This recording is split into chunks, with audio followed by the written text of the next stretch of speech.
ਸਤਿ ਸ਼੍ਰੀ ਅਕਾਲ ਦੋਸਤੋ, ਮੈਂ ਹਾਂ ਰਿਸ਼ਪਾਲ ਹੇਅਰ। ਤੁਸੀਂ ਦੇਖ ਰਹੇ ਹੋ ਇੰਡੋਜ਼ ਟੈਲੀਵਿਜ਼ਨ।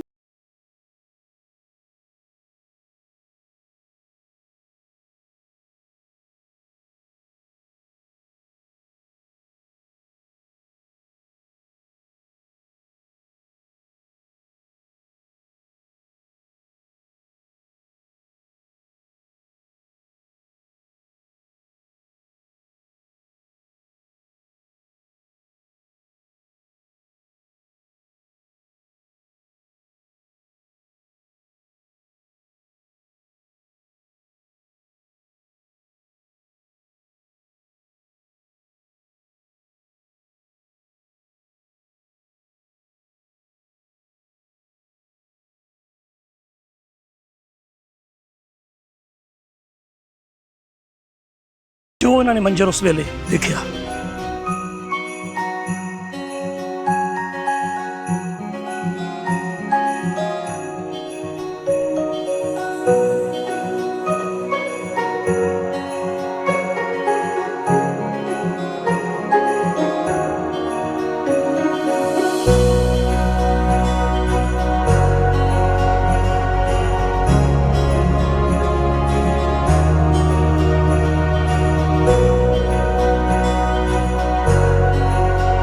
ਲੈ ਵੀ ਦੋਸਤੋ, ਅੱਜ ਅਸੀਂ ਚੱਲੇ ਹਾਂ ਗੋਲਡ ਕੋਸਟ, ਜੋ ਕਿ ਬ੍ਰਿਸਬਨ ਸ਼ਹਿਰ ਤੋਂ ਤਕਰੀਬਨ 75 ਕਿਲੋਮੀਟਰ ਹੋਣਾ।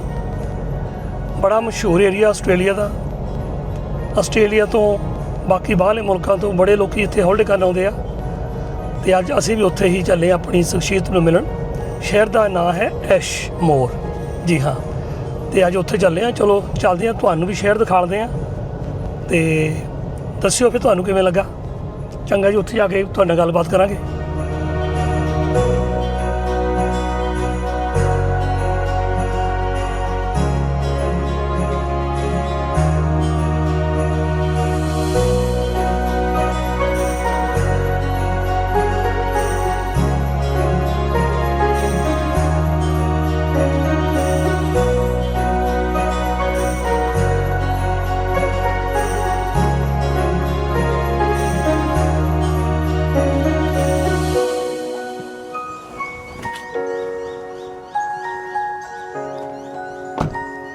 ਲਓ ਜੀ, 1.5 ਘੰਟੇ ਦੇ ਸਫ਼ਰ ਤੋਂ ਬਾਅਦ ਅਸੀਂ ਆਪਣੀ ਮੰਜ਼ਿਲ 'ਤੇ ਪਹੁੰਚੇ ਹਾਂ। ਚਲੋ ਆ ਜਾਓ ਮੇਰੇ ਨਾਲ, ਦਰਵਾਜ਼ਾ ਖੜਕਾਉਂਦੇ ਹਾਂ।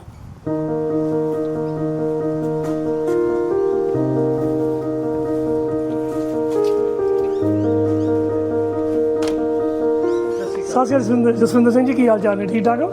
ਵੈਲਕਮ ਜੀ ਆਇਆਂ ਨੂੰ। ਸਤਿ ਸ਼੍ਰੀ ਅਕਾਲ ਜੀ। ਸਤਿ ਸ਼੍ਰੀ ਅਕਾਲ। ਨਹੀਂ, ਪਲੀਜ਼ ਬ੍ਰਿੰਗ, ਕੀਪ ਵੇਟਿੰਗ।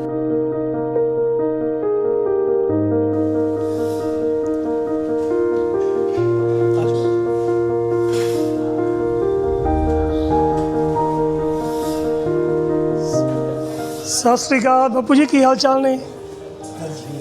ਕਿੱਦਾਂ, ਠੀਕ ਹੋ? ਬੜੀ ਕਿਰਪਾ ਮਹਾਰਾਜ। ਤੁਹਾਡੇ ਬਾਰੇ ਬੜਾ ਸੁਣਿਆ ਮੈਂ ਆਪਣੇ ਚਾਚਾ ਜੀ ਹੁਣਾਂ ਕੋਲੋਂ। ਮੈਂ ਜਗਦੀਸ਼ ਸਿੰਘ ਜੋ ਇੱਥੇ ਨਾ ਗੁਰਦੁਆਰੇ ਵਿੱਚ, ਅੱਛਾ, ਉਹ ਮੇਰੇ ਚਾਚਾ ਜੀ ਨੇ। ਉਹ ਸਵੇਰੇ ਤੁਹਾਨੂੰ ਦੱਸਿਆ ਸੀ ਸਰਦਾਰ ਗਜਨ ਸਿੰਘ ਜੀ। ਸਰਦਾਰ ਗਜਨ ਸਿੰਘ ਨੂੰ ਮੈਂ ਜਾਣਦਾ ਬੜੇ। ਹਾਂਜੀ, ਉਹ ਮੇਰੇ ਚਾਚਾ ਜੀ ਨੇ। ਬੜੇ ਗੁਰਮੁਖ। ਹਾਂਜੀ, ਵਕਤ ਉਹਨਾਂ ਨੇ ਮੈਨੂੰ ਤੁਹਾਡੇ ਬਾਰੇ ਦੱਸਿਆ ਸੀਗਾ। ਅੱਛਾ, ਹਾਂਜੀ, ਬੜੇ ਦਿਨਾਂ ਦੇ ਮਿਲੇ ਨਹੀਂ ਹੋ। ਮੈਂ ਜਾ ਨਹੀਂ ਸਕਿਆ। ਹਾਂਜੀ। ਮੈਂ ਗਿਰ ਗਿਆ, 2 ਵਾਰੀ ਗਿਰ ਗਿਆ। ਕਿਤੇ ਸੱਟ ਲੱਗੀ? ਸੱਟ ਲੱਗੀ, ਮਹਾਰਾਜ ਦੀ ਕਿਰਪਾ ਹੋ ਗਈ।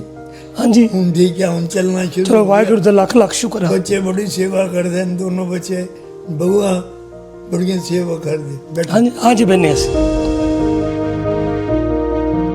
ਸਰਦਾਰ ਜੋਗਿੰਦਰ ਸਿੰਘ ਜੀ ਦਾ ਜਨਮ 30 ਜਨਵਰੀ 1930 ਦੇ ਵਿੱਚ ਅੰਮ੍ਰਿਤਸਰ ਵਿਖੇ ਹੋਇਆ, ਜਿਨ੍ਹਾਂ ਨੇ ਆਪਣੀ ਪੜ੍ਹਾਈ ਸ਼ਿਮਲੇ ਹਿਮਾਚਲ ਵਿਖੇ ਕੀਤੀ। ਸਰਦਾਰ ਜੋਗਿੰਦਰ ਸਿੰਘ ਜੀ ਨੇ ਉਹ 1947 ਦੀ ਭਾਰਤ ਅਤੇ ਪਾਕਿਸਤਾਨ ਦੀ ਵੰਡ ਆਪਣੇ ਅੱਖੀ ਵੇਖੀ। ਉਹ ਖੂਨੀ ਰੇਲ ਜੋ ਲਾਹੌਰ ਤੋਂ ਭਾਰਤ ਆਈ ਅੱਖੀ ਵੇਖੀ। ਅੱਜ ਸੁਣਾਂਗੇ ਉਹਨਾਂ ਤੋਂ ਉਹਨਾਂ ਦੀ ਜ਼ੁਬਾਨੀ ਖੂਨੀ ਰੇਲ ਦੀ ਕਹਾਣੀ।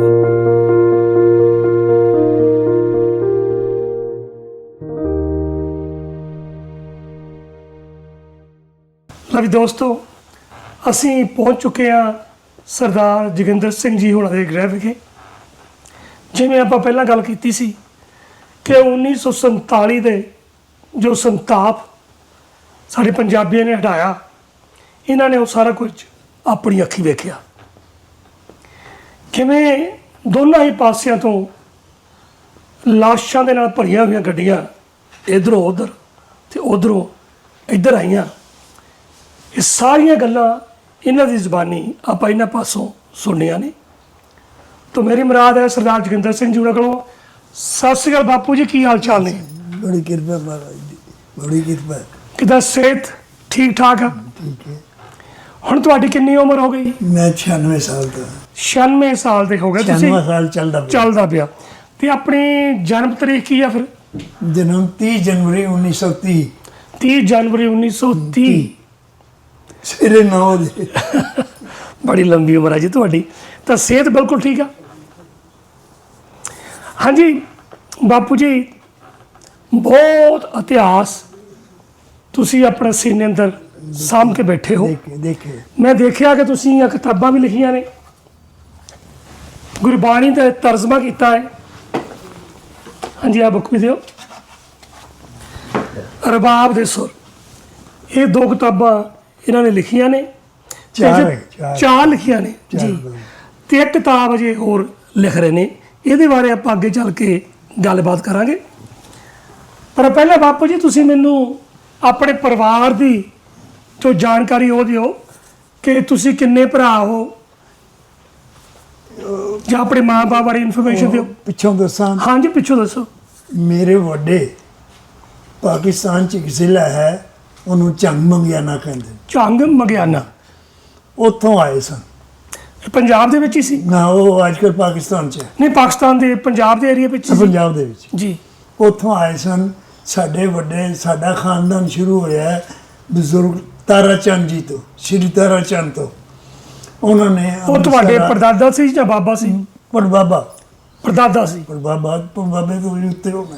ਹਾਂਜੀ ਅੱਛਾ। ਉਹਨਾਂ ਨੇ ਇਹ ਵੀ ਬਹੁਤ ਪੁਰਾਣੀ ਗੱਲਬਾਤ, ਮਹਾਰਾਣਾ ਰਣਜੀਤ ਸਿੰਘ ਦੇ ਰਾਜ ਦੀ ਗੱਲ ਕਰਦੇ ਹੋਣੇ। ਇਹ 200-250 ਸਾਲ ਪੁਰਾਣੀ ਗੱਲ ਹੈ। ਅੱਛਾ, ਕਾਫੀ ਚੱਲ ਉਹਨਾਂ ਨੇ ਅੰਮ੍ਰਿਤਸਰ ਆ ਕੇ ਦਰਬਾਰ ਸਾਹਿਬ ਦੇ ਕੋਲ ਬਹੁਤ ਸਾਰੀ ਜਗ੍ਹਾ ਖਰੀਦ ਲਈ ਜੀ। ਤੇ ਇੱਕ ਗਲੀ ਬਣਾਈ, ਏਰੀਆ ਬਣਾਇਆ। ਉਸ ਲੋਕਾਂ ਨੂੰ ਆਬਾਦ ਕਰਨ ਵਾਸਤੇ ਗੁੜ ਦੀ ਰੋੜੀ ਤੇ 100 ਰੁਪਇਆ ਲੈ ਕੇ ਜ਼ਮੀਨਾਂ ਦਿੱਤੀਆਂ ਅੱਛਾ ਜੀ। ਗੁੜ ਦੀ ਕਿ ਰੋੜੀ, ਆਬਾਦ ਕਰੋ। ਰੋੜੀ ਗੁੜ ਤੇ- ਦੀ ਰੋੜੀ ਤੇ 100 ਰੁਪਇਆ ਲੈ ਕੇ 100 ਜ਼ਮੀਨਾਂ ਰੁਪਇਆ। ਦਿੱਤੀਆਂ ਕਿ ਆਬਾਦ ਕਰੋ ਤੇ ਸ਼ਹਿਰੋਂ ਸੋ ਵਸਦੇ ਆ। ਮਹਾਰਾਜਾ ਰਣਜੀਤ ਸਿੰਘ ਦਾ ਵਕਤ ਆ ਗਿਆ। ਮੇਰੇ ਪੜਦਾਦੇ ਨੂੰ, ਦਾਦੇ ਤੋਂ ਵੱਡੇ ਨੂੰ, ਹਾਂਜੀ ਤੇ ਮੈਜਿਸਟ੍ਰੇਟਰੀ ਦੀ ਫੈਸਲਾ ਕਰਨ ਦੀ ਇਜਾਜ਼ਤ ਦਿੱਤੀ। ਉਹਨਾਂ ਨੂੰ ਜੱਜ ਬਣਾਤਾ, ਆਨਰੇਰੀ ਮੈਜਿਸਟ੍ਰੇਟ ਅੰਮ੍ਰਿਤਸਰ ਵਿੱਚ। ਰਣਜੀਤ ਦੇ ਵੇਲੇ ਬਣੇ। ਤੇ ਉਹ ਉਹਨਾਂ ਦੀ ਅਦਾਲਤ ਲੱਗਦੀ ਸੀ। ਠੀਕ ਉਹਨਾਂ ਦੀ ਅਦਾਲਤ ਲੱਗਦੀ ਸੀ, ਉਹ ਛੋਟੇ ਮੋਟੇ ਫੈਸਲੇ ਕਰਦੇ ਸਨ। ਜੀ। 1925 ਦੇ ਵਿੱਚ ਮੇਰੇ ਦਾਦਾ ਜੀ ਨੇ ਛੱਡ ਦਿੱਤੀ ਕਿਉਂਕਿ ਉਹਨਾਂ ਦੀ ਉਮਰ ਜ਼ਿਆਦਾ ਹੋ ਗਈ ਸੀ। ਠੀਕ। ਉਹ ਨਹੀਂ ਸਨ ਕਰ ਸਕਦੇ, ਉਹਨਾਂ ਨੇ ਛੱਡ ਦਿੱਤੀ। 1925 ਚ? ਇਹਦਾ ਮਤਲਬ ਮਹਾਰਾਣਾ ਰਣਜੀਤ ਸਿੰਘ ਤੋਂ ਬਾਅਦ ਦੀ ਗੱਲ ਕਰਦੇ ਹੋ? ਬਹੁਤ ਪਿੱਛੇ ਤੱਕ ਆ ਗਏ। ਹਾਂਜੀ ਠੀਕ। ਅੰਗਰੇਜ਼ਾਂ ਦਾ ਰਾਜ ਆ ਗਿਆ ਸੀ। ਹਾਂਜੀ, ਅੰਗਰੇਜ਼ਾਂ ਤੋਂ ਬਾਅਦ ਦੀ ਗੱਲ ਕਰਦੇ ਹੋ ਆਪਾਂ। ਉਹਨਾਂ ਨੇ ਛੱਡ ਦਿੱਤੀ ਕਿ ਬਜ਼ੁਰਗ ਹੋ ਗਏ ਸਨ। ਤੇ ਸਾਡੀ ਬੜੀ ਵੱਡੀ ਇੱਕ ਆੜਤ ਦੀ ਮੇਰੇ ਪੜਦਾਦੇ ਦੀ ਦੁਕਾਨ ਚਲੀ ਆ ਰਹੀ ਸੀ। ਸ਼ਹਿਰ 'ਚ 1 ਨੰਬਰ ਦੀ ਦੁਕਾਨ ਸੀ ਅੰਮ੍ਰਿਤਸਰ ਚ? ਅੰਮ੍ਰਿਤਸਰ ਜੀ। ਆੜਤ ਦੀ। ਤੇ ਕਿਉਂਕਿ ਦਾਦਾ ਮੇਰਾ ਬਹੁਤ ਉਮਰ ਦਾ ਹੋ ਗਿਆ ਸੀ, 85 ਸਾਲ ਦਾ। ਉਦੋਂ ਆਣਾ ਜਾਣਾ ਪੈਦਲ ਹੀ ਸੀ ਸਾਰਾ। ਤੇ ਉਹ ਫਿਰ ਆ ਜਾ ਨਹੀਂ ਸਨ ਸਕਦੇ। ਤੇ ਮੁਨੀਮਾ ਨੇ ਹੇਰਾ ਫੇਰੀ ਕਰਕੇ ਦੁਕਾਨ ਖਾ ਲਈ। ਫਿਰ ਮੇਰੇ 1910-12 ਚ ਮੇਰੇ ਪਿਤਾ ਜੀ ਦਾ ਵਿਆਹ ਹੋਇਆ। 10-12 ਮੇਰੇ ਪਿਤਾ ਜੀ ਦਾ ਵਿਆਹ ਹੋਇਆ। ਜੀ।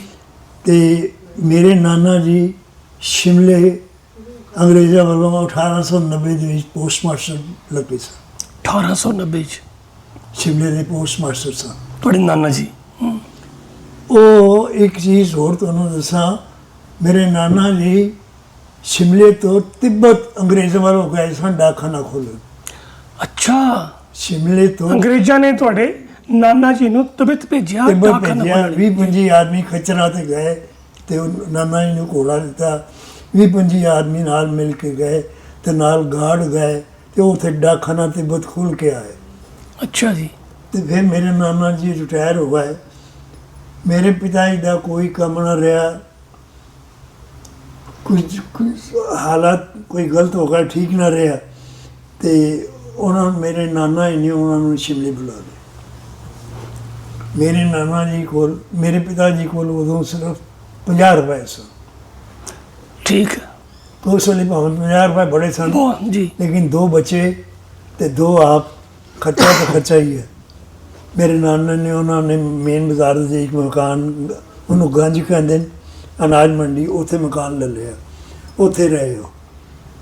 ਮਕਾਨ ਤੁਹਾਡੇ ਨਾਨਾ ਜੀ ਨੇ ਲਿਖ ਦਿੱਤਾ? ਹਾਂ, ਉਹਨਾਂ ਨੇ ਲੈ ਲਿਆ ਸੀ ਅੱਛਾ। ਪਹਿਲਾਂ ਹੀ। ਉੱਥੇ ਰਹੇ ਤੇ ਉਹਨਾਂ ਨੇ ਕਈ ਕੰਮ ਸ਼ੁਰੂ ਕੀਤੇ ਪਰ ਕੋਈ ਕੰਮ ਨਾ ਬਣਿਆ। ਸ਼ਿਮਲੇ ਉਹਨਾਂ ਨੇ 2 ਕੰਮ ਬਹੁਤ ਵੱਡੇ ਸਨ। ਇੱਕ ਕਬਾੜੀ ਦਾ ਕੰਮ ਬੜਾ ਸੀ, ਇੱਕ ਖਾਲੀ ਬੋਤਲਾਂ ਦਾ ਕੰਮ ਬੜਾ ਸੀ। ਜਿੰਨੇ ਇਹ ਕੰਮ ਕੀਤਾ ਉਹ ਲੱਖਾਂਪਤੀ ਹੋ ਗਏ, ਕਿਉਂਕਿ ਅੰਗਰੇਜ਼ ਬੜੇ ਖੁੱਲੇ ਦਿਲ ਦਾ ਆਦਮੀ ਸੀ। ਤੇ ਮੇਰੇ ਪਿਤਾ ਜੀ ਨੇ ਬਾਜ਼ਾਰ ਦੇ ਜਿਹੜੇ 4-5 ਕਬਾੜੀਏ ਸਨ, ਉਹਨਾਂ ਨੂੰ ਕਿਹਾ ਮੈਨੂੰ ਨਾਲ ਮਿਲਾ ਲਓ। ਉਹਨਾਂ ਨੇ ਕਿਹਾ ਸੀ ਜੀ ਮਿਲਾ ਲਓ, ਤੁਹਾਡੇ ਕੋਲ ਅੱਗੇ ਬੜੇ। ਹੁਣ ਦਾ ਕੰਮ ਚੱਲਦਾ ਸੀ, ਉਹ ਕਹਿੰਦੇ ਵੀ ਅਸੀਂ ਇਹਨੂੰ ਕਦੋਂ ਰਲਾਉਣਾ ਨਾਲ। ਹਾਂ, ਹੁਣ ਦਾ ਕੰਮ ਚੱਲਦਾ ਹੋਣਾ ਆਪਣਾ ਨਾ। ਉਹਨਾਂ ਦਾ ਕੰਮ ਚੱਲਦਾ ਸੀ। ਤੁਹਾਨੂੰ ਕਿ ਨਾਲੇ ਉਹ ਪਹਾੜੀ ਇਲਾਕੇ ਦੇ ਸਨ ਤੇ ਉਹ ਪੰਜਾਬੀਆਂ ਨੂੰ ਵਿੱਚ ਨੇਸ਼ਨ ਬਣਾਉਣਾ ਚਾਹੁੰਦੇ। ਇੱਕ ਦਿਨ ਮੇਰੇ ਪਿਤਾ ਜੀ ਜਿਹੜੀ ਦੁਕਾਨ ਲਈ ਉਹਦੇ ਥੋੜ੍ਹੇ ਤੇ ਬੈਠੇ ਸਨ ਤੇ ਉਹਨਾਂ ਦਾ ਇੱਕ ਸੱਜਣ ਵਾਕਫ ਰਾਏ ਬਹਾਦਰ ਚੂਨੀ ਲਾਲ ਸੀ। ਚੁੰਨੀ ਲਾਲ? ਚੂਨੀ ਲਾਲ। ਅੱਛਾ। ਉਹ ਆ ਕੇ ਉਹਨਾਂ ਦੇ ਕੋਲ ਥੜੇ ਤੇ ਬਹਿ ਗਿਆ, ਬੰਦ ਦੁਕਾਨ ਦੇ ਥੜੇ ਤੇ ਕਹਿਣ ਲੱਗਾ, ਭਾਈ ਦਰਬਾਰਾ ਸਿੰਘ ਐਡੇ ਵੱਡੇ ਘਰ ਦਾ ਬੱਚਾ ਤੇ ਇੱਥੇ ਵਿਹਲਾ ਬੈਠਾ ਹੈ। ਉਹ ਰੋਣ ਲੱਗ ਪਿਆ ਤੇ ਬਾਊ ਜੀ ਵੀ ਰੋਣ ਲੱਗ ਪਿਆ। ਇਹਦਾ ਫੜ 20 ਰੁਪਏ। ਉਹਨੇ 20 ਰੁਪਏ ਬਾਊ ਜੀ ਨੂੰ ਦਿੱਤੇ, ਇਹਦਾ ਕੰਮ ਕਰ ਕੋਈ। ਬਾਊ ਜੀ ਨੇ ਕਿਹਾ ਮੇਰੇ ਸਹੁਰਾ ਸਾਹਿਬ ਨੇ ਦਿੱਤੇ ਹੈ, ਕਿ ਮੇਰੇ ਬਾਊ ਜੀ ਸਹੁਰੇ ਕੋਲੋਂ ਮਦਦ ਨਹੀਂ ਸਨ ਲੈਣੀ ਚਾਹੁੰਦੇ ਜੀ। ਉਹਨਾਂ ਬਾਊ ਜੀ ਨੇ ਕਿਹਾ ਮੇਰੇ ਸਹੁਰੇ ਸਾਹਿਬ ਨੇ ਦਿੱਤੇ। ਉਹ ਕਹਿੰਦਾ ਨਹੀਂ, ਇਹ ਮੈਂ ਦਿੱਤੇ, ਮੈਂ ਤੇਰੇ ਕੋਲ ਵਾਪਸ ਲਵਾਂਗਾ। ਠੀਕ। ਮੈਨੂੰ ਜਦੋਂ ਤੇਰੇ ਕੋਲ ਪੈਸੇ ਹੋ ਜਾਣ ਮੈਨੂੰ ਉਹ ਦੇ। ਬਾਊ ਜੀ ਨੇ ਪੈਸੇ ਲੈ ਲਏ। ਹੁਣ ਉਹਨਾਂ ਦੇ ਕੋਲ ਉਹ 20 ਖਰਚ ਹੋ ਗਏ ਸਨ, 30 ਰੁਪਏ ਹੋ ਰਹੇ ਗਏ ਤੇ ਉਹ ਬੈਠੇ ਹੋਏ ਸਨ। ਉਹ ਚੁੰਨੀ ਨਾਲ ਚਲਾ ਗਿਆ ਤੇ ਇੱਕ ਬਹਿਰਾ ਆਇਆ, बहरे की वर्दी पाई हुई। और कहता सरदार जी आपको कल कुत्ते वाली मीम ने तारा देवी बुलाया शिमले तो 5 मील दूर, जिन्होंने अंग्रेजों को कुत्ते होंगे ना 5 उन्होंने कुत्ते वाली मीम कहते सन। गोरी सी हाँ गोरी। हाँ जी। तो कुत्ते वाली मीम ने बुलाया, उतो जितों मर्जी पूछो दस देंगे तुहानू। उन्होंने कहा अच्छा कल 11 बजे। बाबू जी चले गए, ਉੱਥੇ ਗਏ ਤਾਂ ਕਵਾੜੀਏ ਵੀ 5 ਪਹੁੰਚ ਗਏ। ਉਹਨਾਂ ਨੇ ਬੁਲਾਇਆ ਸੀ। ਮੇਮ ਨੇ ਪਹਿਲਾਂ ਉਹਨਾਂ 5 'ਚ ਬੁਲਾਇਆ ਤੇ ਮੇਮ ਨੇ ਉਹਨਾਂ ਇੱਕ ਆਦਮੀ ਨੂੰ ਅੰਦਰ ਬੁਲਾਇਆ ਤੇ ਉਹਨੇ 400-500 ਕਪੜਾ ਚੰਗੇ ਬੰਦੇ ਕੋਲ ਰੱਖ ਕੇ ਕਹਿੰਦੇ ਇਸका दाम लगाओ। ਕੱਪੜੇ ਕਿਦਾਂ ਦੇ ਸੀ? ਕੱਪੜੇ ਘਰ ਦੇ ਪਾਏ ਹੋਏ ਕੱਪੜੇ। ਅੱਛਾ, ਪੁਰਾਣੇ ਕੱਪੜੇ ਵੇਚਣੇ ਸੀ? ਫੈਮਿਲੀ ਦੇ ਕੱਪੜੇ ਤੇ ਸਾਹਿਬ ਦੇ ਕੱਪੜੇ, ਉਹਦੇ ਕੱਪੜੇ। उन्होंने कहा, एक कबाड़िया ने कहा जी इसके हम 30 रुपए देंगे। वो कहते निकल जाओ, नहीं देंगे। दूजा आदमी बुलाया, वो कहता मैं 40 रुपए देंगा। उनको मिले हुए सुनो वापस, उन्हें कहा 40 देंगे। हाँ, जिन्हें भी प्राइस घट जाए। हाँ, निकल जाओ, नहीं देंगे। तीसरा, चौथा, 5वां आया, 5वें ने 75 कहे थे। वो कहते नहीं निकल जाओ। फिर उन्हें बाबू जी ने बुलाया। बाबू जी ने बुला के बाबू जी ने आए अंदर तो कहते सरदार साहब आप इसका क्या दाम दोगे? बाबू जी ने कहा देखो मेम साहब मेरे पास सिर्फ 30 रुपये है, 10 रुपये बच्चों को खर्च के लिए रखने हैं और 20 रुपये है मेरे पास और कुछ। ये जो कबाड़ी आए हैं ये 5 मिले हुए हैं। आपको 35 एक ने कहा, दूसरे ने 40 कहा, ये 50-60 मिले हुए हैं। कुत्ते बेईमान, किनको नहीं देंगे। निकालो 20 रुपये। अच्छा, निकालो 20 रुपये। ਉਹਨੇ ਬਾਊ ਜੀ ਕੋਲ 20 ਰੁਪਏ ਲਏ, ਉਹ ਸਾਰੇ ਕੱਪੜੇ ਦੇ ਸਾਰੇ ਕੱਪੜੇ। ਉਹਦੇ ਕੋਲ 6 ਬੈਰੇ ਸਨ ਵੇਟਰ ਉਹਦੇ ਘਰ ਦੇ। ਕਹਿੰਦੇ इनकी 6 गांठें बनाओ, 6 गंडा बना लिया, सरदार जी के साथ इनके जगह पर छोड़ के आओ, कोई पैसा नहीं लेना, जी कोई पैसा नहीं लेना, ले जाओ इसको। वो लेके आ गया बाबू जी, उन्होंने कार्ड रखा तो सब तो हौले कपड़ दे सानू। उन्होंने 2 दिन छांटे, तेरे छांट के गंढ बना के कुड़ी ने लैके उसे बाजार चले गए। गंढ गई तो कबाड़ी आ गए, ये कितों लिया बाबू जी? क्या ਕਿਹੜੇ ਕੁੜੀਆਂ ਨਾਲ ਗਿਆ ਸੀ? कितों मर्जी लियावा, ਹਾਂ मेरी मैं लिया, उन्हें सानू दसता तेन नाल मिला लेने। और कहना मैं नहीं मिलना, ਹੁਣ ਨਹੀਂ। वो कहना नहीं। आखिर उन्होंने बाबू जी ने कहा मैं 200 रुपए दी है, कहते अला 200। ਅੱਛਾ 200 ਰੁਪਏ ਦਿੱਤੇ। हाँ 200 का कहना बिच मिलाने प्रॉफिट होएगा, बोली बोलांगे प्रॉफिट होएगा, वो भी कहते हैं अगे तुम भी साढ़े नाल। 30 रुपए प्रॉफिट आ गया बाबू जी ने, 230 रुपए मिल गए। ये 4 दिन बाद बाबू जी एक गंढ और लैके बना के लै गए। ਅੱਛਾ ਸਾਰੇ ਨਹੀਂ ਸੀ ਲੈ ਕੇ ਗਏ। एक गंढ और लै गए। उन्होंने कहा किन्ने दे, कहते बहुत वधिया कपड़े ने, ये मैं 400 दी आंदी, उन्होंने कह लो 400। ਅੱਛਾ ਉਹ ਵੀ ਲੈ ਲੈ। उन्होंने 400 दे दिता। ਅੱਛਾ करते कराने उन्होंने बाबू जी ने उस 20 रुपए का 2000 रुपये उठे। ਉਹ ਜ਼ਮਾਨੇ 'ਚ ये 1916 की गल है। ਵਾਹ 4000 ਰੁਪਏ ਤਾਂ ਬਹੁਤ ਸੀ ਉਸ ਵੇਲੇ। हाँ जी 4000 ਰੁਪਇਆ 4000 तो किसी को ਜਿਹਦੇ ਕੋਲ 50 रुपए होना उन्होंने ਲੱਖਾਂ ਬਦੇ ਕਹਿੰਦੇ। ਹੁਣ ਤੁਸੀਂ ਇਹ ਦੱਸੋ ਤੁਹਾਡਾ ਜਨਮ ਕਦੋਂ ਹੁੰਦਾ? ਮੇਰਾ ਜਨਮ 30 ਜਨਵਰੀ 1930 ਨੂੰ ਅੰਮ੍ਰਿਤਸਰ ਹੋਇਆ, ਜੀ ਸਾਡੇ ਜੱਦੀ ਮਕਾਨ ਦੇ ਵਿੱਚ। ਉਹ ਗਏ ਉਹਦੇ ਹਿਸਾਬ ਨਾਲ ਤੁਹਾਡੀ 95 ਸਾਲ ਦੀ ਉਮਰ ਹੋ ਗਈ। 95 ਸਾਲ ਦੀ ਉਮਰ ਹੋ ਗਈ ਫਿਰ ਤੁਹਾਡੀ। ਹਾਂ ਮੇਰੀ ਮੈਂ 96 ਦਾ 50 ਦਾ 95 ਸਮਝੋ। ਹਾਂਜੀ ਤੇ ਮੇਰਾ ਪਿਤਾ ਜੀ ਨੇ ਸ਼ਿਮਲੇ ਬੁਲਾ ਲਿਆ, ਅੱਜ ਸ਼ਿਮਲੇ ਆ ਗਏ। ਮੈਂ ਉੱਥੇ ਹੀ ਵੱਡਾ ਆਇਆ, ਉੱਥੇ ਹੀ ਪੜ੍ਹਿਆ, ਉੱਥੇ ਹੀ ਸਕੂਲ ਗਿਆ। ਉੱਥੇ ਉਦੋਂ ਰਿਵਾਜ ਸੀ ਬੱਚਾ ਸਕੂਲ ਜਾਵੇ ਤੇ ਲੱਡੂ ਵੰਡਦੇ ਸਨ। ਅੱਛਾ ਮੇਰੇ ਪਿਤਾ ਜੀ ਨੇ, ਮੇਰੀ ਮਾਂ ਗਈ ਸਕੂਲ, ਉਹਨੇ ਮੈਨੂੰ ਲੱਡੂ ਵੰਡੇ, ਕੋਈ ਕਾਫੀ ਲੱਡੂ ਵੰਡੇ ਤੇ ਮੇਰਾ ਨਾਂ ਹੀ ਸਕੂਲ 'ਚ ਲੱਡੂ ਵਾਲਾ ਮੁੰਡਾ ਬਾਤ ਆਉਣਾ। ਵਾਹ ਜੀ ਵਾਹ, ਲੱਡੂ ਵਾਲਾ ਮੁੰਡਾ ਹੀ ਸੀ। ਹਾਂਜੀ 2 ਚੀਜ਼ਾਂ ਬਹੁਤ ਸੋਹਣੇ ਹਿੰਦੁਸਤਾਨ ਦੇ ਵਿੱਚ, ਇੱਕ ਗਰੀਬੀ ਤੇ ਇੱਕ ਅਨਪੜ੍ਹਤਾ। ਬਿਲਕੁਲ ਗਰੀਬੀ ਤੇ ਅਨਪੜ੍ਹਤਾ ਬੜੀ ਸੀ, ਲੇਕਿਨ ਆਦਮੀ ਇਮਾਨਦਾਰ ਸੀ। ਖਾਸ ਤੌਰ ਤੇ ਸਿੱਖਾਂ ਦੀ ਇਮਾਨਦਾਰੀ ਮੰਨੀ ਜਾਂਦੀ ਸੀ। ਹਾਂਜੀ ਜੋ ਸਿੱਖ ਕਹਿੰਦਾ ਉਹਨੂੰ ਸੱਚ ਮੰਨਦਾ। ਮੰਨ ਲਿਆ ਜਾਂਦਾ ਸੀ ਉਸ ਵੇਲੇ। ਹਾਂਜੀ ਫਿਰ ਤੁਸੀਂ ਕਿੰਨਾ ਪੜ੍ਹੇ ਫਿਰ? ਕਿੰਨੇ ਕਿਹੜੀ ਪੜ੍ਹਾਈ ਕੀਤੀ ਵੀ ਤੁਸੀਂ? ਮੈਂ FA ਤੱਕ ਪੜ੍ਹਿਆ। ਇਹ ਉਹ ਜ਼ਮਾਨੇ 'ਚ। ਹੁਣ ਹਾਂਜੀ ਫਿਰ ਮੈਂ ਐਫ ਕਿਹੜੇ ਸਾਲ 'ਚ ਕੀਤੀ? ਉਹ ਵੀ ਯਾਦ ਨਹੀਂ, ਕੋਈ ਗੱਲ ਨਹੀਂ। 46-47 ਹੋਣਾ ਹੈ। ਫਿਰ ਮੈਂ 47 ਦੇ ਵਿੱਚ ਮੇਰੀ ਵੱਡੀ ਭੈਣ ਨੇ ਮੈਨੂੰ ਕਿਹਾ ਤੁਹਾਨੂੰ ਪੰਜਾਬੀ ਆਉਣੀ ਚਾਹੀਦੀ ਹੈ, ਕਿਉਂਕਿ ਮੈਂ 1942 ਦੇ ਵਿੱਚ ਪਹਿਲੀ ਕਵਿਤਾ 1942 ਦੇ ਵਿੱਚ ਲਿਖੀ। ਉਦੋਂ ਮਹਾਤਮਾ ਗਾਂਧੀ ਨੇ ਇੱਕ ਨਾਰਾ ਲਾਇਆ ਸੀ, ਅੰਗਰੇਜ਼ੋ ਭਾਰਤ ਛੋੜ ਦੋ। ਹਾਂਜੀ ਅੰਗਰੇਜ਼ੋ ਭਾਰਤ ਛੋੜ ਦੋ।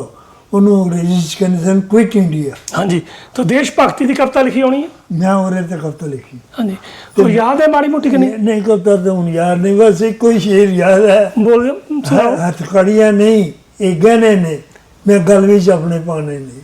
ਵਾਹ ਜੀ, ਹੱਥਕੜੀਆਂ ਨਹੀਂ ਇਹ ਗਹਿਣੇ ਨੇ, ਮੈਂ ਗੱਲ ਵਿੱਚ ਆਪਣੇ ਪਾਉਣੇ ਨੇ। ਹਾਂਜੀ ਗੋਰੇ ਨੂੰ ਇੱਥੋਂ ਗੋਰਾ ਇੱਥੋਂ ਭੱਜੇਗਾ ਤਾਂ ਦਿਲ ਸਾਡਾ ਫਿਰ ਰੱਜੇਗਾ। ਅੱਛਾ ਜੀ। ਤੇ ਉਹ ਮੈਨੂੰ ਹੋਰ ਕੁਝ ਯਾਦ ਨਹੀਂ ਹੈਗਾ। ਹਾਂਜੀ ਤੇ ਉਹ ਸਮਾਂ ਹੀ ਇਦਾਂ ਦਾ ਸੀ ਉਸ ਵੇਲੇ। ਉੱਥੇ ਉਸ ਦਿਨ ਸ਼ਿਮਲੇ, ਇਹ ਸਾਰਾ ਹਿੰਦੁਸਤਾਨ ਦੇ ਵਿੱਚ ਜਲਸੇ ਜਲੂਸ ਨਿਕਲੇ ਜੀ। ਸ਼ਿਮਲੇ ਉਸ ਦਿਨ ਕਾਂਗਰਸ ਦਾ ਪ੍ਰਧਾਨ ਆਇਆ ਪੰਜਾਬ ਦਾ, ਹੋਰ 3-4 ਲੀਡਰ ਆਏ ਤੇ ਬੜਾ ਵੱਡਾ ਜਲਸਾ ਆਇਆ। ਇਹ ਸ਼ਿਮਲੇ ਦੇ ਉਸ ਵੇਲੇ ਮੁਤਾਬਕ 10,000 ਆਦਮੀ ਹੋਣਾ ਕਮ ਸੇ ਕਮ। ਇਹ ਕਦੋਂ ਦੀ ਗੱਲ ਹੋਣੀ ਆ? 1942 ਦੀ। ਅੱਛਾ 10,000 ਆਦਮੀ ਆਇਆ ਹੋਣਾ ਤੇ ਸਟੇਜ ਤੇ 5-4 ਆਦਮੀ ਸਨ, ਉਹਨਾਂ 'ਚ ਇੱਕ ਮੈਂ ਵੀ।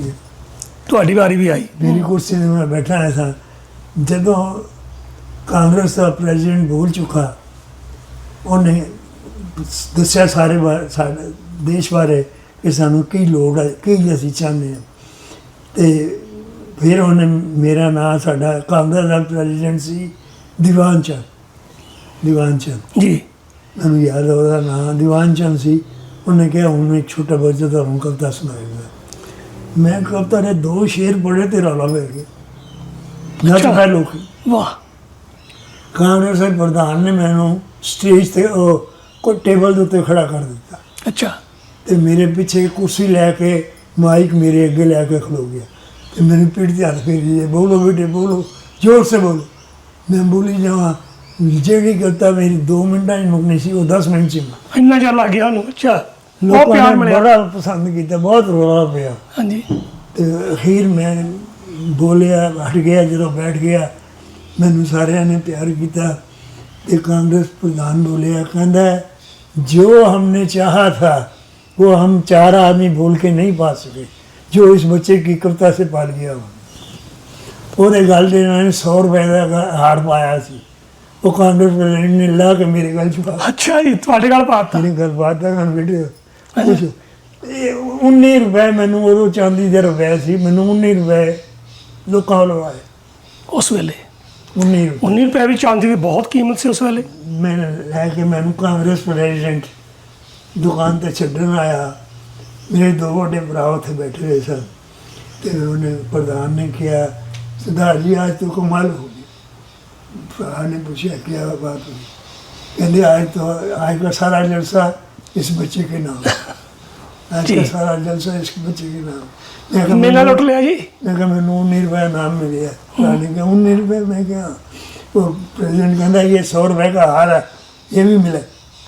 फिर मेरे भरा ने 1 रुपया दे के कहना 20 रुपये रख अपने को, 20 रुपये रख। 20 रुपये जेब च पा है।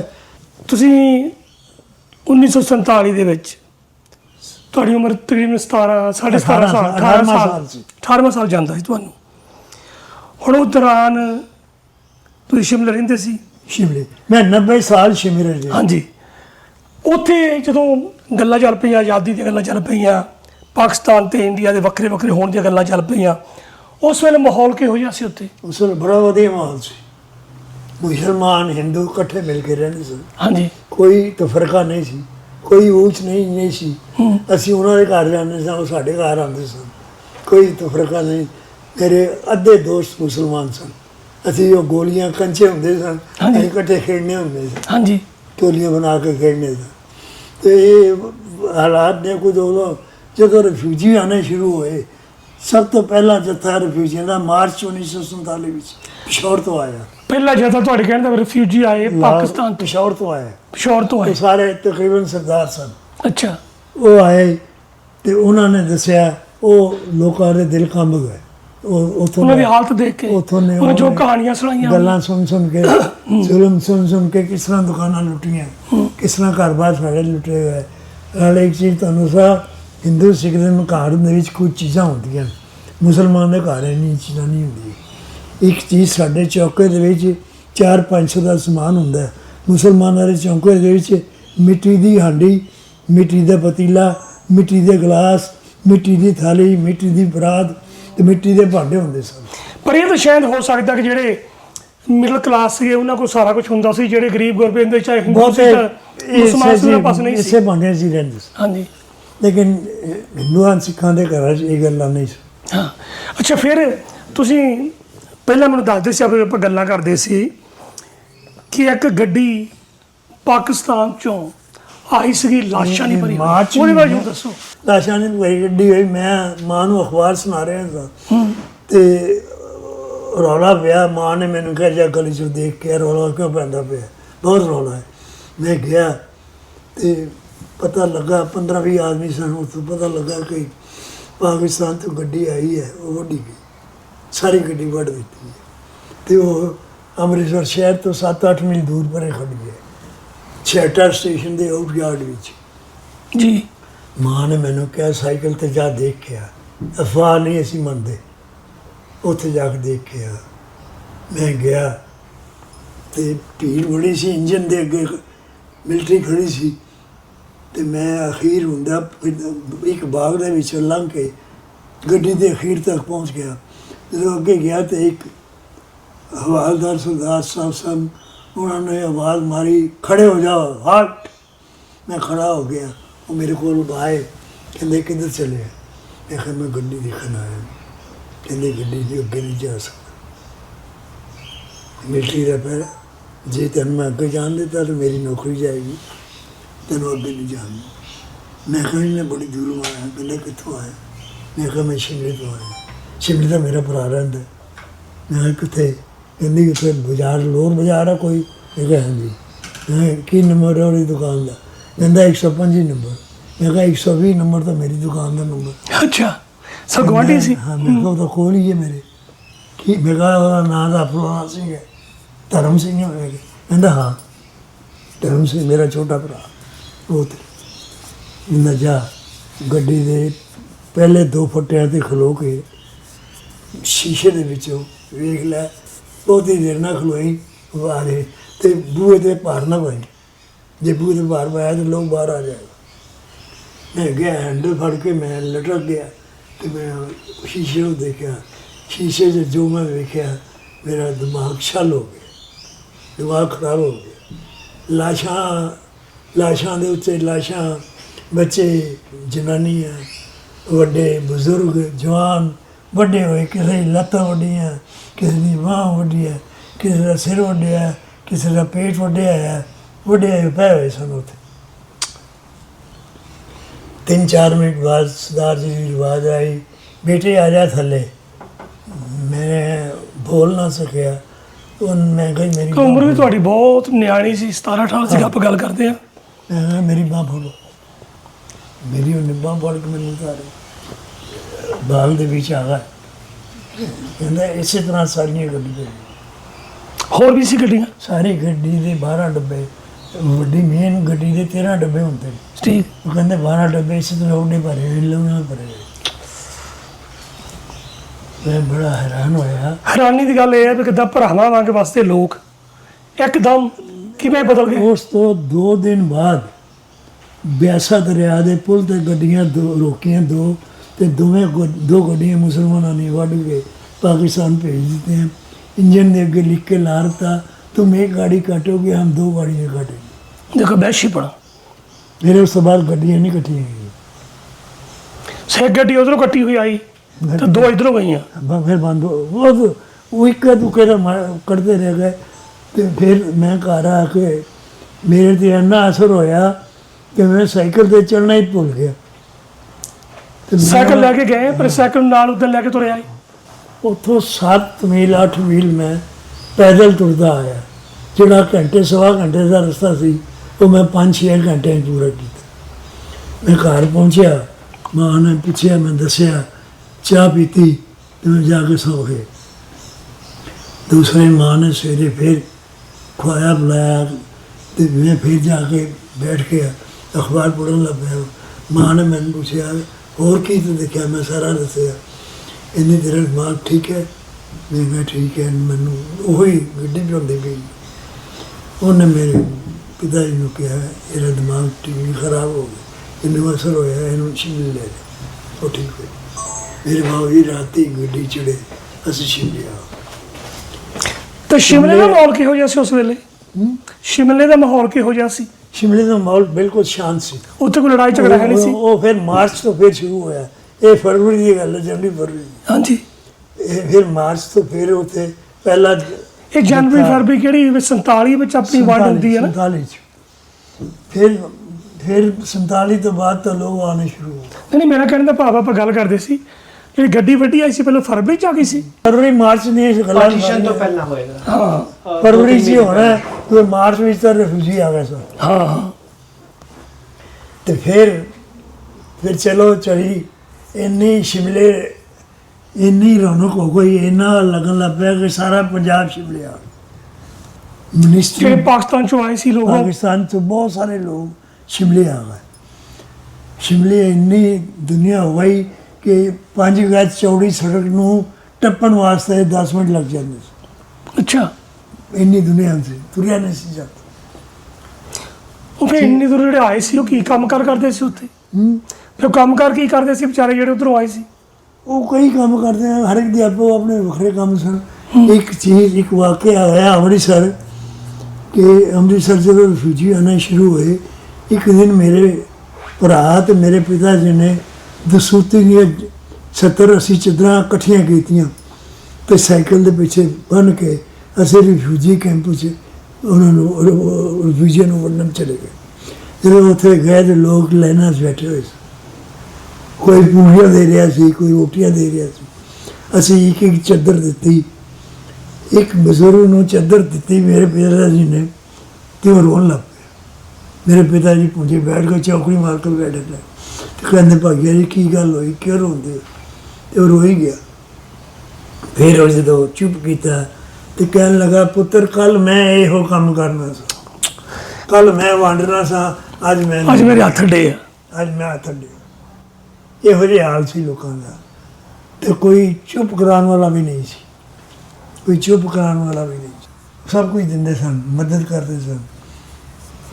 ਜਦੋਂ ਆਪਣੇ ਉਧਰੋਂ ਬੰਦੇ ਇੱਧਰ ਆਏ, ਕੋਈ ਤੁਹਾਡੇ ਯਾਰ ਮਿੱਤਰ ਜਿਹੜੇ ਇੱਧਰ ਵਸਦੇ ਹੋਣੇ ਆ, ਉਹ ਵੀ ਉਧਰ ਨੂੰ ਗਏ ਹੋਣੇ ਆ? ਉਹ ਵੀ ਉੱਧਰ ਚਲੇ ਗਏ। ਕਿਸੇ ਨੂੰ ਜਾਣਦੇ ਸੀ ਤੁਸੀਂ ਖਾਸ? ਮੈਂ ਤਾਂ ਜੋ ਮੇਰੇ ਬਾਜ਼ਾਰ ਦੇ ਮੇਰੀ ਦੁਕਾਨ ਦੇ ਬਿਲਕੁਲ ਸਾਹਮਣੇ ਮੁਸਲਿਮ ਲੀਗ ਦਾ ਦਫ਼ਤਰ ਸੀ। ਮੁਸਲਿਮ ਲੀਗ ਦਾ? ਉੱਥੇ ਇੱਕ ਕਮਰੇ ਵਿੱਚ ਲਾਇਬ੍ਰੇਰੀ ਸੀ ਤੇ ਇੱਕ ਕਮਰੇ ਦੇ ਵਿੱਚ ਜਿਹੜਾ ਉਹਦਾ ਮੁਸਲਿਮ ਲੀਗ ਦਾ ਹੈੱਡ ਸੀ ਉਹ ਰਹਿੰਦਾ ਸੀ। ਉਹਦਾ ਨਾਂ ਸੀ ਕਾਦਰ ਖਾਨ। ਉਹ ਬੜਾ ਸਖਤ ਆਦਮੀ ਸੀ, ਬੜਾ ਕਰਪਟ। ਉਸ ਕਮਰੇ ਵਿੱਚ ਲਾਇਬ੍ਰੇਰੀ ਸੀ ਤੇ ਮੈਂ ਕਈ ਵਾਰੀ ਇਹਨੂੰ ਕਹਿਣਾ, ਚਾਚਾ ਅਖਬਾਰ ਦੇ ਦੇ। ਉਹਨੇ 3-4 ਅਖਬਾਰ ਲਿਆ ਕੇ ਮੈਨੂੰ ਦਿੱਤੇ। ਮੈਨੂੰ ਪੜ੍ਹਨ ਦਾ ਸ਼ੌਕ ਸੀ। ਜਦੋਂ ਤੁਸੀਂ ਪੜ੍ਹਦੇ ਸੀ ਸਕੂਲ ਦੇ ਵਿੱਚ, ਤੁਹਾਡੇ ਯਾਰ ਮਿੱਤਰ ਜਿਹੜੇ ਵੀ ਸੀਗੇ ਮੁਸਲਮਾਨ, ਉਹ ਕਾਦਰ ਖਾਨ ਦੀ ਆਪਾਂ ਗੱਲ ਕਰਦੇ ਆ, ਉਹ ਇੱਥੇ ਰਹਿ ਗਿਆ ਕਿ ਬਾਹਰ ਚਲ ਗਿਆ ਬਾਅਦ ਚੋਂ ਵੀ? ਉਹ ਕਾਦਰ ਖਾਨ ਤੁਹਾਡਾ ਚਾਚਾ ਜੀ ਨੂੰ ਕਹਿੰਦੇ ਤੁਸੀਂ? ਕਾਦਰ ਖਾਨ, ਹਾਂਜੀ। ਉਹ ਫਿਰ ਪਾਕਿਸਤਾਨ ਚਲ ਗਿਆ ਜਾਂ ਇੱਥੇ ਚਲਾ ਗਿਆ? ਅੱਛਾ, ਉਹ ਘਰ-ਬਾਰ ਛੱਡ ਗਿਆ? ਉਹਦਾ ਫੈਮਿਲੀ ਨਹੀਂ ਸੀ ਉਹਦੀ। ਅੱਛਾ। ਉਹਦੇ ਭਰਾ ਦੀ ਫੈਮਿਲੀ ਸੀ। ਉਹਦੀ ਫੈਮਿਲੀ ਸੀ, ਉਹਦੀ ਕੁੜੀ ਦਾਰਾ ਸੀ ਮੇਰੀ ਉਮਰ ਦੀ। ਅਸੀਂ ਇਕੱਠੇ ਖੇਡਦੇ ਸੀ। ਅੱਛਾ। ਮੈਂ ਤੇ ਦਾਰਾ ਰਾਤੀ 9 ਵਜੇ ਤੋਂ ਬਾਅਦ 8 ਵਜੇ ਤੋਂ ਬਾਅਦ ਅਸੀਂ ਬਾਜ਼ਾਰ ਦੀਆਂ ਸੜਕਾਂ 'ਤੇ ਖੇਡਣਾ। ਉਹ ਜ਼ਮਾਨੇ ਟਾਪੂ, ਲੁਕਣ ਮੀਟੀ, ਹੋਰ ਕੋਈ ਖੇਡਣਾ। ਇੱਕ ਦਿਨ ਮੈਂ ਦੁਕਾਨ ਦੇ ਅੰਦਰ ਬੈਠਾ ਆਇਆ ਸਾਂ, ਮੇਰੇ ਪਿਤਾ ਜੀ ਬਾਹਰ ਧੁੱਪੇ ਅਖਬਾਰ ਪੜ੍ਹਦੇ ਸੀ ਤੇ ਮੈਨੂੰ ਕਾਕਾ ਕਹਿੰਦੇ ਸਨ। ਗੁਰੂ ਫੈਮਿਲੀ ਸਭ ਤੋਂ ਛੋਟਾ ਸਾਂ, ਮੈਨੂੰ ਕਾਕਾ ਕਹਿੰਦੇ ਸਨ। ਦਾਰਾ ਦੀ ਮਾਂ ਨੇ ਪਰਦੇ 'ਚ ਪਰਦਾ ਚੁੱਕ ਕੇ ਕਾਕਾ ਕਾਕਾ ਕਰਕੇ ਆਵਾਜ਼ ਮਾਰੀ। ਮੇਰੇ ਬਾਊ ਜੀ ਨੇ ਸੁਣੀ ਤੇ ਉਹ ਇੱਧਰ ਉੱਧਰ ਦੇਖਣ ਲੱਗ ਪਏ, ਉਹਨਾਂ ਨੂੰ ਕੋਈ ਨਾ ਦਿਸਿਆ। ਫਿਰ ਉਹਨਾਂ ਨੇ ਉੱਧਰ ਦੇਖਿਆ ਤੇ ਦਾਰਾ ਦੀ ਮਾਂ ਨੇ ਕਿਹਾ, ਕਾਕੇ ਨੂੰ ਭੇਜੋ। ਤੇ ਬਾਊ ਜੀ ਮੈਨੂੰ ਅੰਦਰ ਆ ਕੇ ਤੈਨੂੰ ਦਾਰਾ ਦੀ ਮਾਂ ਬੁਲਾ ਰਹੀ। ਮੈਂ ਕਿਹਾ, ਉੱਪਰ ਗਿਆ। ਦਾਰਾ ਦੀ ਮਾਂ, ਉਹਦੀ ਧੀ ਦਾਰਾ ਤੇ ਉਹਦੀ ਨੂੰਹ, ਉਹ ਤਿੰਨੇ ਖੜੀਆਂ ਸਨ। ਦਾਰਾ ਦੀ ਮਾਂ ਨੇ ਮੈਨੂੰ ਜੱਫੀ ਪਾਈ ਤੇ ਰੋਣ ਲੱਗ ਪਈ, बेटे मेरे को बचाओ, बेटे हमें बचाओ। मैं क्यों है, क्यों घबरा गया? कहती ये देखो। उन्हें मैंने पर्दा हटा के दिखाया, थले 5-6 सरदार थे, 1-2 हिंदू सन, मुंडे खड़े सन। कहती ये मारने की तैयारी करके आए सी। हाँ, ये मेरा दरवाज़ा 2 दफ़ा खड़का गया है और अब कह रहा है दरवाज़ा तोड़ दे। अच्छा, मैं थले आया, मैं दुकान चो 3 फुट की कृपान ली तो उन्होंने बूहे बारी पौड़ियाँ भी खलो गया। वो मेरे को आए, तो क्यों खलोता है? उन्होंने खलोता मेरा घर है ऊपर। मैंने नहीं तेरा घर, मैं कहा मेरा घर है। नहीं मारा, उन्हें आ चुका। मैं तलवार कट ली, तलवार कड़ी। मैं उन्होंने कहनी फोका वार। मैं और मारे वो पिछे हटते 25-30 घर पीछे मेरा छड़ है। मैं आ गया, वो फिर आ गया। 2 बार इस तरह किया। इन्नी देर में 3 कांस्टेबल आ गए खुद, क्योंकि साड़ी फैक्ट्री जी थाने के बिल्कुल सामने, वो सारे मेरे वाकुफ सन। मैं उन्होंने तिन्होंने किया, वो 6 आदमी खड़े, इन्होंने नीज बैठी है इस तरह भूआ खड़का के कहते उन्हें ठीक कर ले। उन्होंने जाके तिन्हों ने 6 घेर लै, नाल मैनू कहते तुम भी आ। मैं भी चला गया। उनके फड़ लो, यहाँ थाने ले जाओ। वो कहते खलोना माड़ा, वो कहते तुम 10 मिनट थाने जाकर दसांगे खलोना मना कि नहीं। साढ़े को ऐसा कानून है जोड़ा नवा लागू होया, असीं किसी को 6 महीने अंदर रख सकते हैं बगैर दलील अपील दे। असीं अंदर रख सकते, बंद कर देंगे, पता नहीं लगेगा। फिर हाथ जोड़ना सन छड़ दे, असीं हुणे चले जाओ। इतने 12 आए हैं, असीं हुणे 5 बजे की गड्डी चले जाओ। तो फिर जी दारा सी तो दारा ते दा परिवार और फिर पाकिस्तान भी चल गया ठीक ठाक। हाँ मैं फिर ऊपर आया, मैं थोड़ी देर बाद दारा कहती क्या, मैं कहा बारिश हो देख। दारा ने देखा तो दारा ने अपनी माँ को कहा माँ देखो वो खड़े हैं लोग। दारा की माँ देख के कहती वो तो नहीं है। मैं कहा, चलेगा आप नहीं आएंगे। मैं जावा, कहती नहीं तुमने नहीं जाना, आज रात यहाँ रहो। हमारा दरवाज़ा बाजार के आदमी वो करते लोग लुट लेंगे सन जो बाजार से रहते। साढ़े बाजार से को आदमी रहता सी हलवाई चांदन राम फकीर चंद, उन्होंने बड़ा मात लुटिया। अच्छा फिर मैं ਆਪਾਂ ਪਹਿਲਾਂ ਜੋ ਗੱਲਾਂ ਕਰਦੇ ਸੀ ਤੁਸੀਂ ਦੱਸਦੇ ਸੀ ਕਿ ਇਸ ਸਮੇਂ ਦੌਰਾਨ ਜਾਂ 47 ਤੋਂ ਬਾਅਦ ਤੁਹਾਡੀ ਮੁਲਾਕਾਤ ਜਵਾਹਰ ਲਾਲ ਨਹਿਰੂ ਨਾਲ ਵੀ ਹੁੰਦੀ ਆ। हाँ मेरा एक बार पंडित जवाहर लाल नेहरू शिमले आया, ਜੀ ਉਹਦੇ ਆਨਰ ਦੇ ਵਿੱਚ ਬੜਾ ਵੱਡਾ ਜਲਸਾ ਰੱਖਿਆ ਔਰ ਉਹਦਾ ਪਾਸ ਅੱਗੇ ਬੈਠੇ 400-500 ਆਦਮੀਆਂ ਨੂੰ ਕੁਰਸੀਆਂ ਸੋਫੇ ਪਾਸ ਦਿੱਤੇ, ਜਿਨ੍ਹਾਂ 'ਚ ਮੈਂ 4 ਪਾਸ ਲੈ ਆਇਆ था। ਮੇਰੇ ਭਰਾ ਸਾਰੇ ਆਏ ਹੋਏ ਸਨ। ਮੈਂ ਆਪਣੇ ਮਾਂ ਪਿਓ ਨੂੰ ਤੇ ਭਰਾਵਾਂ ਨੂੰ ਲੈ ਗਿਆ, ਉੱਥੇ ਬਿਠਾਇਆ। ਅੱਛਾ ਤੇ ਮੈਂ ਜਦੋਂ ਕਵਿਤਾ ਪੜ੍ਹੀ ਉੱਥੇ ਤੇ ਮੈਂ ਇੱਕ ਉਹਦਾ ਸ਼ੇਰ ਸੀ, ਕਵਿਤਾ ਤੁਹਾਨੂੰ ਸੁਣਾਵਾਂ। ਅੰਗਰੇਜ਼ ਦੇ ਜੇ ਰਾਜ ਵਿੱਚ ਤੂੰ ਜ਼ੁਲਮ ਕੀਤਾ ਮਾਫ, ਝੋਕ ਵਾਂਗੂ ਬੇਗੁਨਾਹ ਦਾ ਖੂਨ ਪੀਤਾ ਮਾਫ, ਬਨ ਕੇ ਅਫਸਰ ਉੱਤੋਂ ਕੁਝ ਮਾਲ ਲੀਤਾ ਮਾਫ ਹੈ, ਬੇਗੁਨਾਹ ਤੇ ਜ਼ੁਲਮ ਕੀਤਾ ਮਾਫ ਹੈ। ਜੋਗਿੰਦਰ ਹੁਣ ਤੇਰਾ ਇਹ ਵਤਨ ਹੈ, ਤੂੰ ਵਤਨ ਦਾ ਸਰਦਾਰ ਹੈ। ਹੁਣ ਨਾ ਆਇਓ ਵਾਸਤਾ ਫਿਰ ਕੌਮ ਦਾ, ਹੁਣ ਨਾ ਆਇਓ ਵਾਸਤੇ ਫਿਰ ਕੌਮ ਦਾ ਗਦਾਰ ਹੈ। पंडित जवाहर नेहरू बड़ा खुश होकर उन्हें माइक ते आके ताड़ियां बजा के कहा मैनू इहो जिहा इशारा की लोड़ है जिहड़ा मेरे मुल्क नूं उठा। वो मुल्क मेरा नहीं है, शायर का इशारा का मुल्क है। मैं इनू बहुत प्यार करना बच्चे इनू ये मन विच देश का प्यार है। सो मैं बहुत खुश होया ये छोटी उम्र दे विच इहो जिहा है। सो फिर डॉक्टर राजेंद्र प्रसाद हिंदुस्तान के पहले ਰਾਸ਼ਟਰਪਤੀ ਹਾਂਜੀ ਪ੍ਰੈਜ਼ੀਡੈਂਟ। इन्होंने 6 जबानों के MA किया है जी। 6 ਜ਼ਬਾਨਾਂ 6 जबान उर्दू, फारसी, हिंदी, संस्कृत, पंजाबी, बिहारी ते बंगाली और वकील भी सन। ये 15 दिन शिमले रहने सन श्राद्धां के दिनों। वो कोई श्राद्धां के दिनों ये ना हजामत बनाते हैं बिहारी लोग ते ना शेव कराते हैं। ਅੱਛਾ तो ये लुक के रहते सन कि कोई डेपूटेशन ना मिले या कोई होर मैनू मिलन ना होए। इन्हां दे ऑनर दे विच पंजाब गौरमेंट वालों, गवर्नर वालों, सिटीजन वालों और कई वालों 3-4 पार्टियां होंदियां। तो मैं हर पार्टी च बोलना सन। एक दिन मैं अपनी मदर नूं ले गया, मदर मेरे नाल गई। मैं कविता पढ़ के तो वही मैं हाथ की लिखी हुई उर्दू लिखना था, हाथ की लिखी हुई फ्रेम पंडित राष्ट्रपति ने देन गया। वो कोल ही मेरे बैठे सन। उन्होंने मैंने जप्पी पा के मिले तो फ्रेम लेकर रखी, मैंने सोफे से बिठाया तो प्यार दिता बड़ा। फिर मैं आ गया, आके बैठ गया। पार्टी तो बाद वारे टेबल से होंदे हुए साढ़े टेबल से आए तो मेरी माँ को कहते हैं माता जी ये जो आपका बेटा ना बड़ा गुणवान।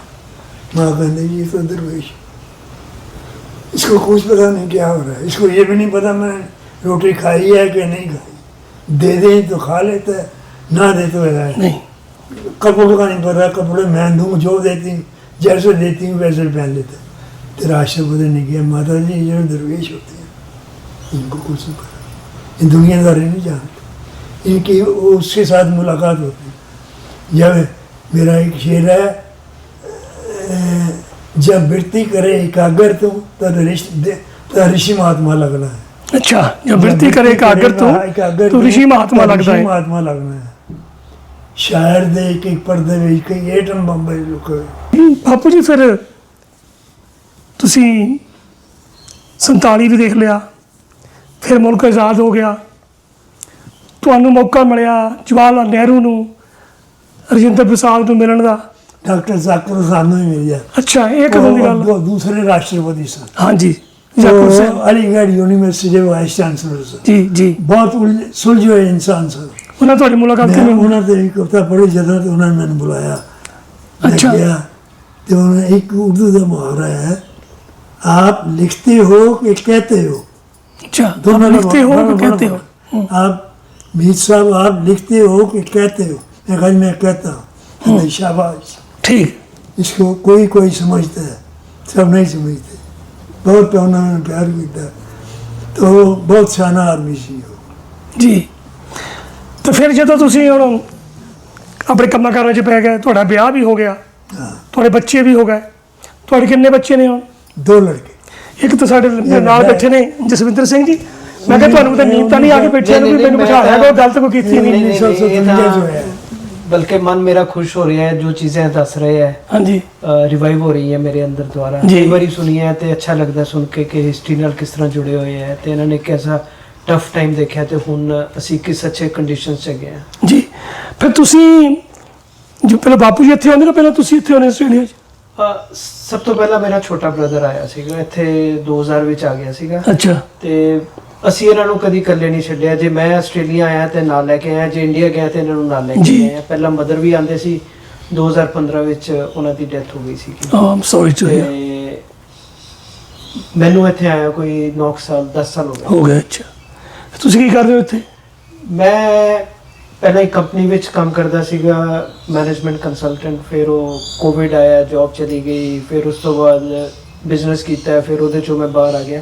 ਅੱਜ ਕੱਲ੍ਹ ਮੈਂ ਇੱਥੇ ਪੜ੍ਹਾ ਰਿਹਾ ਕਿਉਂਕਿ ਮੇਰਾ ਓਰੀਜਨਲ ਪ੍ਰੋਫੈਸ਼ਨ ਟੀਚਿੰਗ ਸੀਗਾ। ਮੈਂ ਸ਼ਿਮਲੇ ਵਿੱਚ ਗਵਰਨਮੈਂਟ ਕਾਲਜਸ ਵਿੱਚ ਇੰਗਲਿਸ਼ ਦਾ ਪ੍ਰੋਫੈਸਰ ਸੀਗਾ। English professor. ਅੱਛਾ ਇੱਥੇ ਕੀ ਕਰਦੇ ਹੋ ਅੱਜ? ਕੀ ਪੜ੍ਹਾਉਂਦੇ ਹੋ? ਮੈਂ ਇੱਥੇ ECA ਕਾਲਜ ਹੈਗਾ, ਉੱਥੇ ਪ੍ਰੋਫੈਸ਼ਨਲ ਈਅਰ ਸਟੂਡੈਂਟਸ ਨੂੰ ਪੜ੍ਹਾਉਂਦਾ ਜਿਨ੍ਹਾਂ ਨੂੰ ਆਸਟ੍ਰੇਲੀਅਨ ਲਾਈਫ ਦੇ ਬਾਰੇ, Australian culture, work habits, ethics, ਇਹਨਾਂ ਬਾਰੇ ਜਾਣਕਾਰੀ, ਪਲੱਸ ਉਹਨਾਂ ਦੇ ਰਿਜ਼ਿਊਮੇ, ਕਵਰ ਲੈਟਰ, ਮੀਟਿੰਗਸ ਕਿਸ ਤਰ੍ਹਾਂ ਕੰਡਕਟ ਕਰਨੀ ਹੈ, ਇੰਟਰਵਿਊ ਕਿਸ ਤਰ੍ਹਾਂ ਫੇਸ ਕਰਨਾ ਹੈ, ਉਹਨਾਂ ਨੂੰ ਰੈਡੀ ਕਰਨਾ ਤੁਸੀਂ ਆਸਟ੍ਰੇਲੀਆ ਵਾਸਤੇ। ਵਰਕ ਰੈਡੀ ਕਰ ਰਹੇ एक हाँ जी। चीज ਤੁਹਾਨੂੰ और याद आ गई है दसा। ਹਾਂਜੀ ਜ਼ਰੂਰ ਦੱਸੋ ਬਾਪੂ ਜੀ। 1948 ਦੇ ਵਿੱਚ ਪੰਜਾਬ ਗਵਰਨਮੈਂਟ ਨੇ ਆਜ਼ਾਦੀ ਦੀ ਵਰ੍ਹੇਗੰਢ ਮਨਾਈ। ਅੱਛਾ ਜੀ। ਉਹਨਾਂ ਨੇ ਉਰਦੂ ਦੇ, ਉਦੋਂ ਉਰਦੂ ਦਾ ਜ਼ੋਰ ਸੀ, ਉਰਦੂ ਦੇ 7-8 ਸ਼ਾਇਰ ਬੁਲਾਏ, ਪੰਜਾਬੀ ਦੇ 2 ਤੇ ਹਿੰਦੀ ਦਾ 1। ਅੱਛਾ ਜਿਹੜੇ ਪੰਜਾਬੀ ਦੇ ਬੁਲਾਏ ਉਹਨਾਂ 'ਚ ਇੱਕ ਮੈਂ ਤੇ ਇੱਕ ਮੇਰਾ ਉਸਤਾਦ। ਅੱਛਾ ਤੁਹਾਨੂੰ ਵੀ ਸੱਦਿਆ ਗਿਆ? ਅਸੀਂ ਗਏ ਉੱਥੇ, 12-13 ਸ਼ਾਇਰ ਸਾਂ, ਸਾਰੇ ਬੋਲੇ। ਕੁਝ ਐਸਾ ਚਾਂਸ ਹੋਇਆ 300-400 ਮੁੰਡਾ ਐਸਾ ਖੜਾ ਸੀ, ਉਹ ਕਿਸੇ ਨੂੰ ਬੋਲਣ ਨਾ ਦੇਵੇ। ਰੌਲਾ ਪਾਉਂਦੇ ਸੀ? ਉਹ ਰੌਲਾ ਮਾਰਿਆ, ਜਿਹੜਾ ਬੋਲਣ ਆਵੇ ਉਹਨੂੰ ਰੌਲਾ ਪਾ ਕੇ ਬਿਠਾ ਦੇਣ। ਇੱਥੋਂ ਤੱਕ ਕਿ ਜਿਹੜੇ ਐਸੇ ਉਰਦੂ ਦੇ ਸ਼ਾਇਰ ਸਨ ਜਿਨ੍ਹਾਂ ਨੇ 12-12, 15-15 ਕਿਤਾਬਾਂ ਲਿਖੀਆਂ ਸਨ। ਅਖੀਰ ਦੇ ਵਿੱਚ ਮੇਰੀ ਵਾਰੀ ਆਈ। ਮੈਂ ਉਹਨਾਂ ਨੂੰ ਕਿਹਾ, ਮੇਰੇ ਦੋਸਤੋ ਮੈਂ ਇੱਕ ਰਿਕੁਐਸਟ ਕਰਾਂ, ਮੇਰੀ ਸੁਣ ਲੈਣੀ। ਇਹਨੂੰ ਦੱਸੋ, ਬੋਲੋ ਕੀ ਕਹਤੇ। ਮੈਂ ਕਿਹਾ ਮੈਂ ਇੱਕ ਕਵਿਤਾ ਦਾ ਸ਼ੇਰ ਸੁਣਾਉਣਾ, ਜੇ ਤੁਹਾਨੂੰ ਚੰਗੀ ਲੱਗੇ ਤੇ ਮੈਂ ਪੜਾਂਗਾ, ਜੇ ਨਹੀਂ ਤਾਂ ਨਹੀਂ ਬਸ। ਚੰਗੇ ਲੱਗੇ ਮੈਂ ਨਹੀਂ ਪੜਾਂ। ਅੱਛਾ।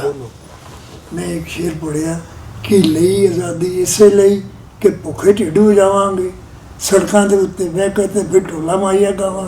ਕਹਿੰਦੇ ਬੋਲੋ ਬੋਲੋ ਬੋਲੋ। ਉਹ ਰੌਲਾ ਪੈ ਉਹਨਾਂ ਦੇ ਗਿਆ। ਮਨ ਦੀ ਗੱਲ ਕਰ ਦਿੱਤੀ।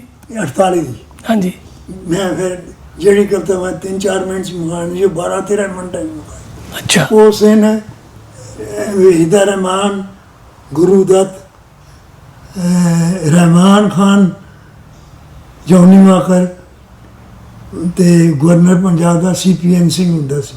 ਜੀ। ਉਹ ਬੈਠੇ ਸਨ ਸਟੇਜ ਤੇ। ਸਾਰੇ ਆਏ ਹੋਏ ਸੀ ਉਦੋਂ।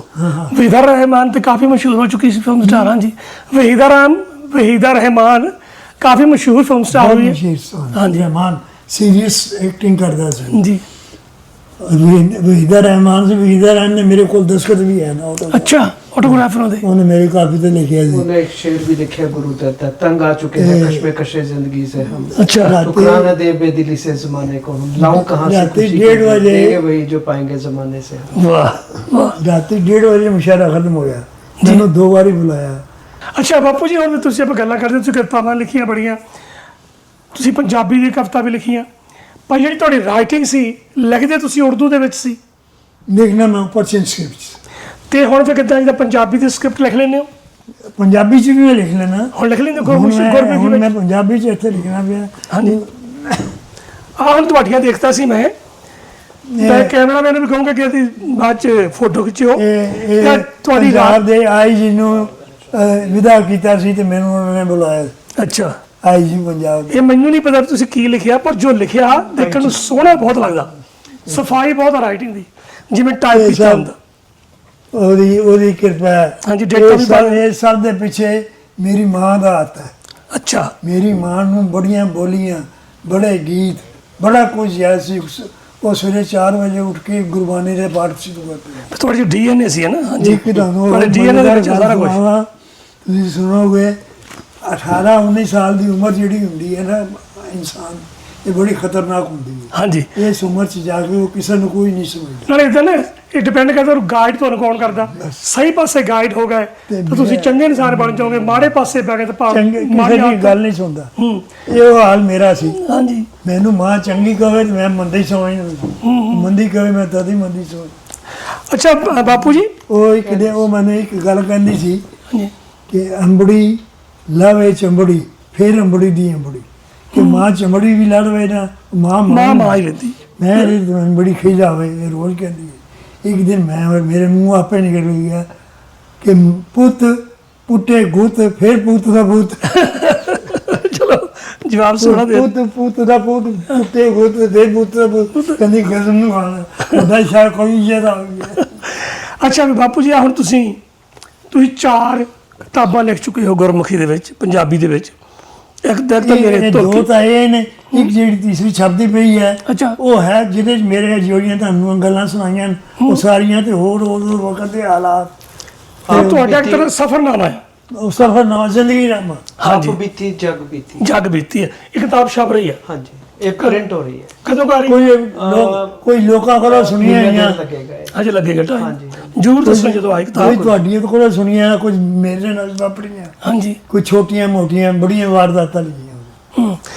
ਤੇ ਆ ਫਿਰ ਜਦੋਂ ਹੁਣ ਤੁਰਕੀ ਬਾਣੀ ਮੈਂ ਦੇਖਦਾ ਕਿ ਤੁਸੀਂ ਹਾਂ। ਗੁਰਬਾਣੀ ਦਾ ਹਾਂ, ਗੁਰਬਾਣੀ ਅੱਜ ਦੀ ਪੰਜਾਬੀ ਦੇ ਵਿੱਚ ਅਨੁਵਾਦ ਕੀਤਾ ਹੋਇਆ। ਇਹ ਪੰਜਾਬੀ ਜੀ ਹਾਂਜੀ। ਲਿਖ ਕੇ ਪੰਜਾਬੀ ਜੀ ਵੇਚਿਆ ਸੀ ਉਹ। ਹਾਂਜੀ, ਤੇ ਮੈਂ ਪੜ੍ਹਦਾ ਸੀ, ਮੈਂ ਬੜਾ ਹੈਰਾਨ ਆ ਕਿ ਇਹੋ ਜਿਹੇ ਸ਼ਬਦਾਂ ਨੂੰ ਚੁਣਨਾ, ਪਹਿਲਾਂ ਤਾਂ ਉਹਨਾਂ ਦੇ ਮੀਨ ਕਰਨਾ, ਫਿਰ ਮੀਨਿੰਗ ਨੂੰ ਮੁੜ ਕੇ ਫਿਰ ਪੰਜਾਬੀ ਦੇ ਵਿੱਚ ਇੱਕ ਕਵਿਤਾ ਦੇ ਰੂਪ ਦੇ ਰਾਹੀਂ ਫਿਰ ਪੇਸ਼ ਕਰਨਾ, ਬੜੀ ਵੱਡੀ ਗੱਲ ਆ ਇਹ। ਤਾਂ ਮੈਂ ਆਪਣੇ ਦਰਸ਼ਕ ਇਹਦੇ- ਨਾਲ ਦਾ ਤੁਰਕੀ ਇਹਦੇ ਵਿੱਚ ਤੁਰਕੀ ਇੱਕ- ਬਾਣੀ, ਇਹ ਕਿਤਾਬ ਪੜ੍ਹਨ ਵਾਲੀ ਆ। ਜੇ ਮੌਕਾ ਲੱਗਾ ਤਾਂ ਜ਼ਰੂਰ ਲੈ ਕੇ ਪੜ੍ਹਿਓ, ਔਰ ਮੈਂ ਵੀ ਅੱਜ ਇੱਥੋਂ ਲੈ ਕੇ ਜਾ ਰਿਹਾ। ਤੇ ਦੂਸਰੀ ਹੈ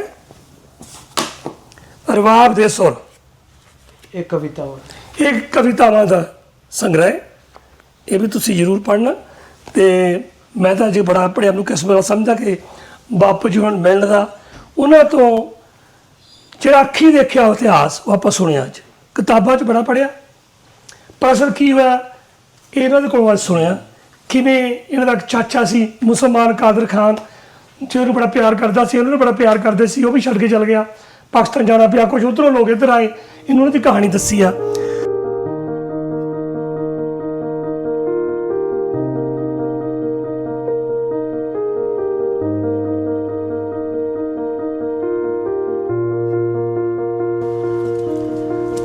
ਲਓ ਵੀ ਸੱਜਣੋ, ਅਸੀਂ ਇੰਟਰਵਿਊ ਕੀਤੀ, ਬੜਾ ਕੁਝ ਸੁਣਿਆ, ਬੜਾ ਕੁਝ ਜਾਣਨ ਨੂੰ ਮਿਲਿਆ, ਕੁਝ ਖਬਰਾਂ 'ਚ ਪੜ੍ਹਿਆ ਸੀ, ਪਰ ਅੱਜ ਇੱਕ ਵਿਟਨੈਸ ਦੀ ਜ਼ਬਾਨੀ ਉਹ ਜੋ ਸੁਣਿਆ, ਦਿਲ ਨੂੰ ਟੁੰਬਣ ਵਾਲੀਆਂ ਗੱਲਾਂ ਸੀ।